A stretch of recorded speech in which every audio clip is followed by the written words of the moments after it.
திமுகலேருந்து 2 முக்கியமான அமைச்சர்களோ அல்லது முக்கியமான நபர்களோ தாவேக்காவுக்கு போறாங்க அப்படின்னு ஆதவர்ஜுனா சொல்லியிருக்காரு. அது யாரு? இந்த உலகத்தினுடைய ஆகச்சிறந்த ஜோசியக்காரர் ஆதவர்ஜுனா. நான் ஜோசியத்துக்கெல்லாம் பதில் சொல்றது இல்ல. ஏங்க அந்த பையன் எங்கள்கிட்ட எங்க வீட்டில் இருந்த பையங்க அவன்.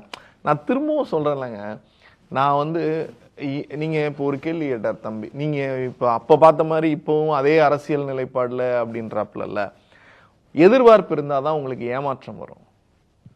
நான் எதிர்பார்ப்பு என்பது சட்டமன்ற நாற்காலிக்கோ நாடாளுமன்ற நாற்காலிக்கோ எல்லாம் இல்லை. இல்லைண்ணே, டிபேட்ல தெரிக்க விடுற தமிழன் பிரசன்னா சட்டமன்றத்துக்கு போனார்னா எப்படி பேசுவார்? அது எங்களுக்கே அந்த எதிர்பார்ப்பு இருக்குல்ல.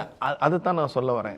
உங்களுக்கு அந்த எதிர்பார்ப்பு இருக்கு, எனக்கு அந்த எதிர்பார்ப்பு இல்லைன்னு சொல்ல வரேன். எதிர்பார்ப்பு இல்லாம அண்ணா வந்து ஃபர்ஸ்ட் டைம் வந்து இந்திய எதிர்ப்பு போராட்டத்துல பேசுற போது காஞ்சியில பேசுறார். மாமல்லபுரத்துல தான் ஃபர்ஸ்ட் மாநாடு, மறைமலை அடிகளார் தலைமையில முதல் மாநாடு. அண்ணா பேசுறப்ப சொல்றாரு, நான் வந்து வீரர்களை அழைக்கிறேன், வீணர்களை அல்ல.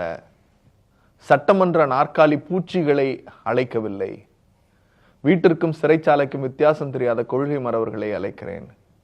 தமிழன் பிரசன் நான் இங்க உட்கார்ந்துருக்கேன்ல, 1996 சாதாரணமா வடை வித்துக்கிட்டு இருந்த பையன். ஆமா, வடவையும் டீயும் வித்துக்கிட்டு இருந்த பையன். இப்ப சீக்கிரம் பிரைம் மினிஸ்டர் ஆயிடுவீங்க.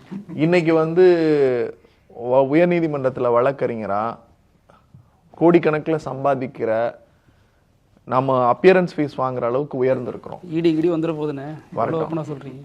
இந்தியா முழுக்க இல்ல, உலகம் முழுக்க இருக்க தமிழர்கள்ட்ட தமிழன் பிரசன்னா அப்படின்னா ஒரு முகம் கொண்டு போய் சேர்த்திருக்கோம்ல.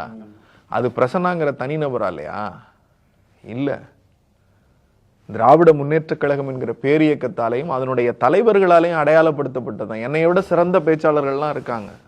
ஆனால் ஏன் இந்த இயக்கம் எனக்கு ஒரு வாய்ப்பு கொடுத்து இவ்வளவு பெரிய உயரத்தை கொடுத்து வா அப்படின்னு சார் என்னை அவங்க, நான் நினைச்ச நேரத்துல சிஎம்கிட்ட பேசலாம் சார், நான் நினைச்ச நேரத்துல டிசிஎம்கிட்ட பேசலாம் சார், என்னுடைய கருத்துக்களை சொல்லலாம் சார், என்னை அந்த உயரத்துக்கு வச்சிருக்காங்கல்ல.